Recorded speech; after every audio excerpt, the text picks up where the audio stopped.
정성산 TV를 애청해 주시고 계시는 모든 분들에게 진심으로 감사드립니다. 이번 시간에는 우리 군 현무 등장에 북괴 김정은 난리가 났으며 김정은 이런 훈련까지 공개, 평양 초토화 무기들. 이번 소식의 핵심은 과연 무엇이겠습니까? 북괴 김정은에게는 벙커 버스터가 정답. 정성산TV 좋아요, 구독, 알림은 큰 힘이 되겠습니다. 후원해주시는 모든 분들께 가열차게 멸공. 우선 작년도 10월 1일 외신부터 전달해 드리도록 하겠습니다.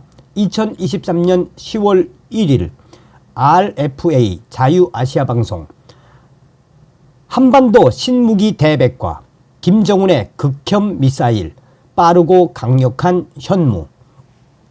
진행자 한반도의 군사 대치 상황의 현 주소를 정확히 파악하면서 평화로 가는 길을 모색해 봅니다. 미국 워싱턴 DC에서 전하는 한반도 신무기 대백과 진행의 김진국입니다. 한국의 자주국방 네트워크 이루 사무국장을 연결합니다. 한국이 9월 26일 10년 만에 국군의 날 기념 행사를 대규모로 거행했습니다. 북한의 핵무기와 미사일 위협이 심화되고 북중로 삼각 공조가 강화되는 등 안보 상황이 악화되는 가운데 치러진 이번 행사, 어떤 의미가 있습니까? 이루 사무국장, 법적으로 국군의 날은 10월 1일, 그러니까 6.25 전쟁 당시 한국군 제3보병사단 백골 부대가 38선을 돌파한 날로 지정되어 있습니다. 날짜만 놓고 보면 10월 1일 당일에 행사를 하는 것이 맞지만 올해는 추석 연휴가 끼어 있어 국군의 날의 진짜 주인공인 한국군 장병들의 휴식 여건 보장을 위해 9월 26일로 행사일을 앞당겨 실시했습니다. 태권 부위만큼 강력한 현무 부위, 고위력 현무 탄도미사일. 진행자, 이번 국군의 날 행사에서 여러 종류의 무기가 공개됐지만 그중에서도 특히 주목해야 할 무기가 있다고요? 김정은이가 경악하는 미사일이라고요? 이루, 예.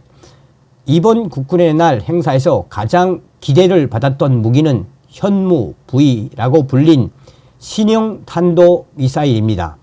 이 미사일은 지난해 처음으로 존재가 드러났고 최근에 개발이 완료됐지만 아직 실전 배치 단계는 아니어서 공개되지 않았다고 합니다.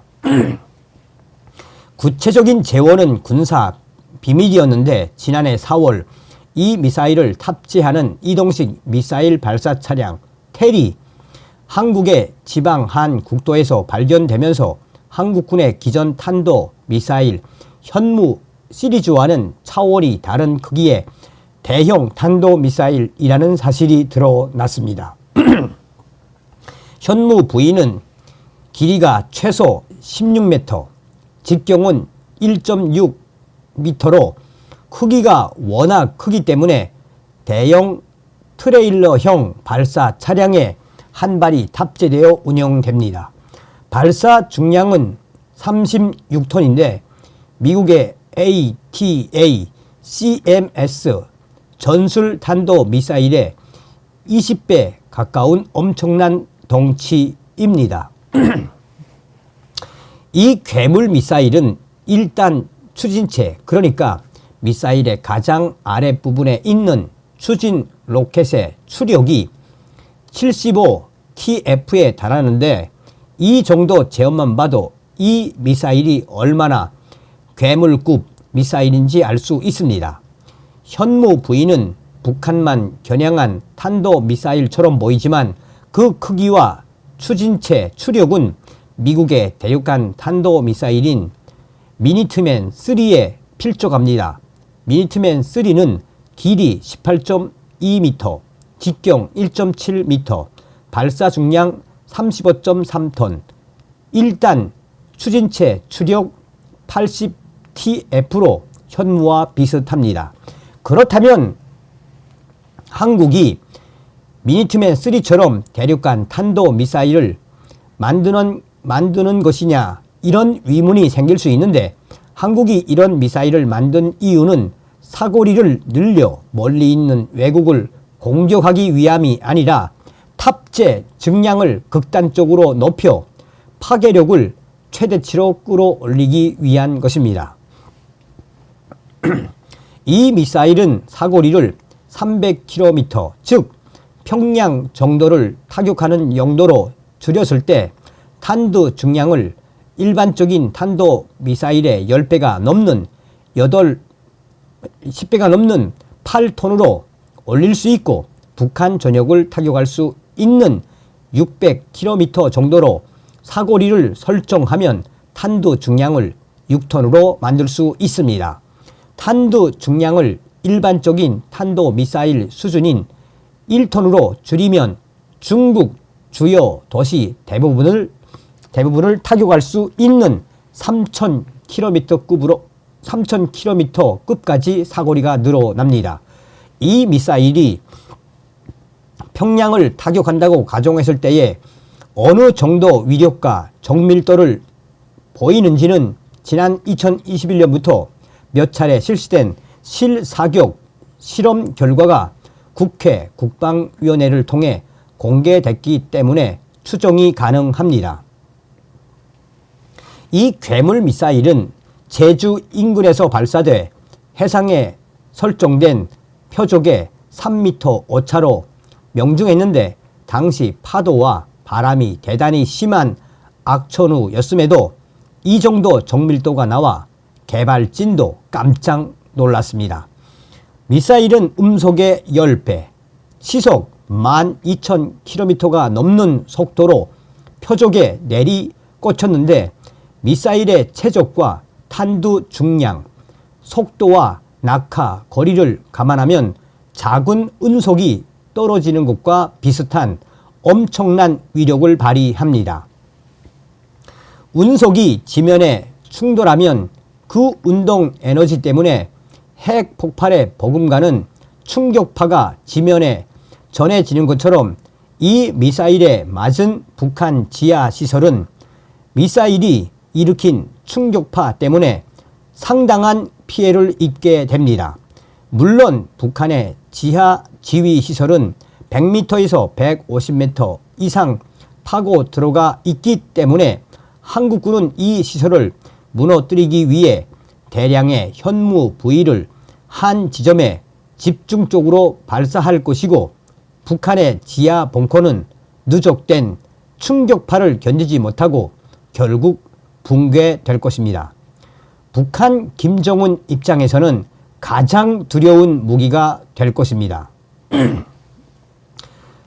핵만큼 센 한국군 비장의 무기 쏟아진다. 진행자: 북한 지도부가 들으면 그야말로 청천벽력 같은 소리인데, 한국이 준비하고 있는 것이 현무 부위 하나가 아니라고요. 이루: 사실 한국군의 육군 미사일 전략사령부는 지부와 예하 부대들이 어디에 있는지 북한이 속속이 알고 있습니다. 한국에서 미사일 전략사 예하 부대들의 위치는 군사 비밀이지만 이미 상당수 민간인들이 부대 위치를 알고 있는 것만 봐도 북한이 이 부대들의 위치를 모를 리 없습니다. 위치를 안다는 것은 유사시 북한이 선제 타격을 통해 파괴할 수 있다는 것이고, 미사일 방어 능력이 형편없는 한국군은 이 공격에서 상당한 미사일 전력을 잃을 수밖에 없다는 것을 의미하는 것인데, 당연히 이에 대한 플랜 B가 준비되어 있고, 북한은 한국의 이 플랜 B를 절대 막을 수 없습니다. 한국은 2020년대 후반까지 합동 화력함이라는 이름의 군함 3척을 도입할 예정입니다. 스텔스 설계를 채택하고 전기 추진 방식을 도입해 레이더나 소나로 탐지하기 매우 어려운 이 군함은 8,000톤 정도의 크기를 가지고 있는데, 무려 90기나 되는 미사일 발사관을 탑재한 괴물로 설계되었습니다. 이 미사일 발사관은 순항 미사일을 발사할 수 있는 KV-LS-1 48기, 사거리 500km의 전술탄도미사일인 현무-1V를 발사할 수 있는 KV-LS-2 32기, 현무-V를 발사할 수 있는 전형 발사대 15기, 향후 개발될 더욱 대형의 탄도미사일을 발사할 수 있는 전형 발사대, 심지어 우주 발사체까지 수용할 수 있는 초대형 발사대까지 갖추고 있습니다. 이 배는 일단 출항하면 어디에 있는지 북한은 알 방법이 없습니다. 바다 위를 돌아다니는 군함으로 실시간으로 추적하려면 대량의 인공위성이 필요한데 북한은 그런 위성이 없고 앞으로도 갖출 능력이 없습니다. 스텔스 설계가 적용됐기 때문에 북한이 가진 레이더나 무인 정찰기로도 찾기 어렵고 전기 추진 방식으로 매우 조용하기 때문에 잠수함이나 무인 잠수정 같은 자산으로도 추적이 어렵습니다. 이런 괴물 군함이 황해도 인근 해역에서 조용히 가가지고 이 함에 있는 이 탄도미사일 수십 발을 평양에 쏟아 부으면 3, 4분이면 평양 주석궁 일대가 초토화됩니다. 도망갈 틈도 없이 북한 김정은 지도부가 완전히 전멸할 수 있다는 것입니다.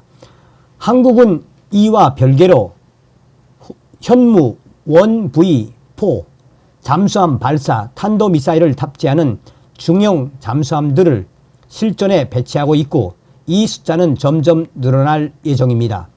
북한이 도발 징후를 보이고 한국군 통수권자가 결심만 하면 북한 노동당사와 김정은의 15호 간조가 있는 평양 중심부는 수십 발의 운석 세례를 맞은 것처럼 지상부터 지하까지 초토화될 것입니다.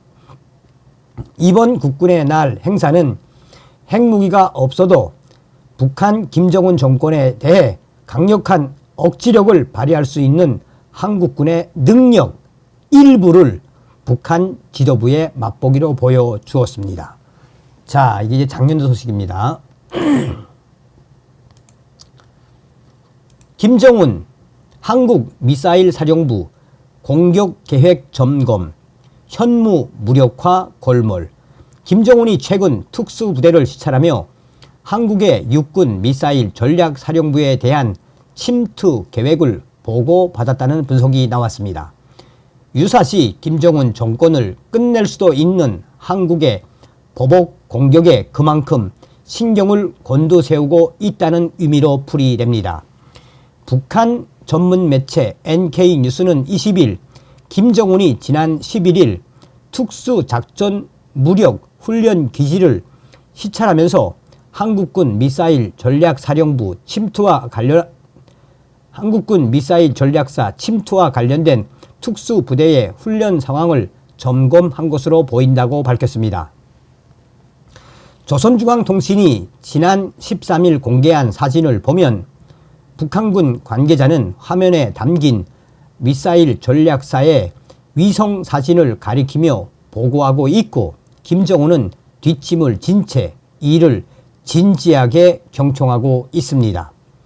NK뉴스는 전체적으로 흐릿한 화질에서도 도로와 건물 윤곽이 비교적 뚜렷이 드러났다며 구글 어스 등 위성 사진과 비교한 결과 강원도 원주의 미사일 전략 사령부의 이미지와 일치했다라고 설명했습니다.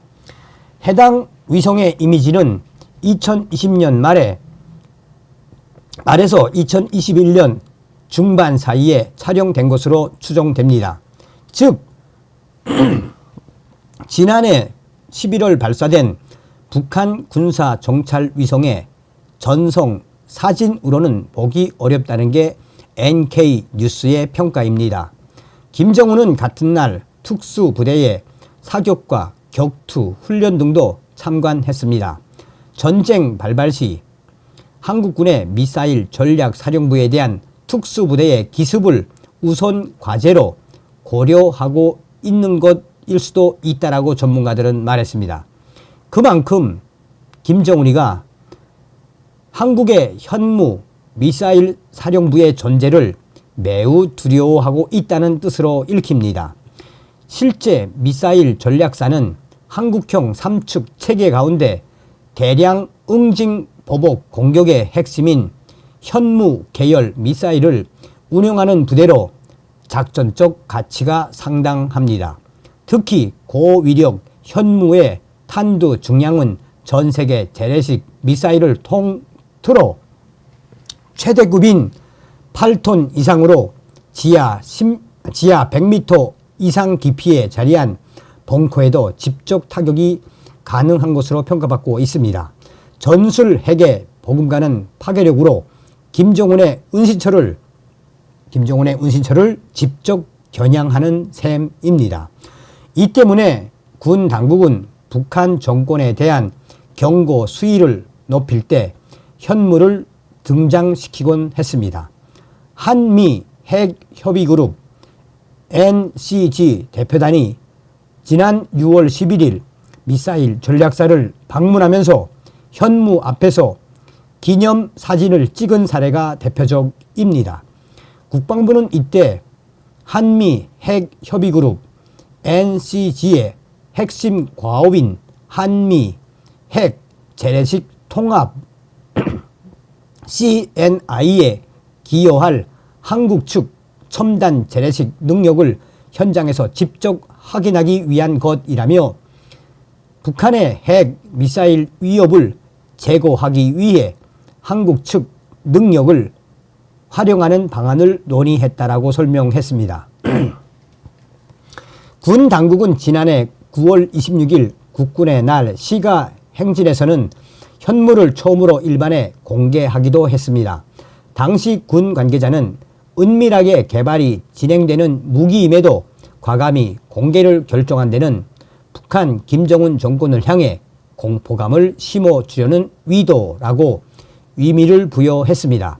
군 당국은 지난해에 이어 오는 10월 1일 국군의 날에도 현무4 개량형 또는 현무5로 불리는 고위력 지대지 탄도미사일을 공개하는 방안을 검토하고 있습니다. 다음 시간에 뵙겠습니다. 멸공.